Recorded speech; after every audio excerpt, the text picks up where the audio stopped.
চলো আজকে শুরু করা যায়।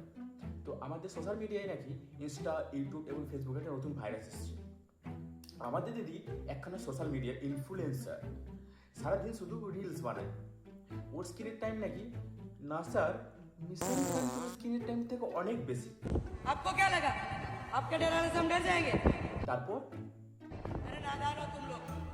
तूफानों के आने से হ্যাঁ দিদি, पर्वतों को कुछ फर्क नहीं पड़ता। আসলে হচ্ছে এই দিদি খাওয়ার জন্য এত পেটু যে দিদির কাছে ডায়েট নামকটা একটা অভিশাপের মতো।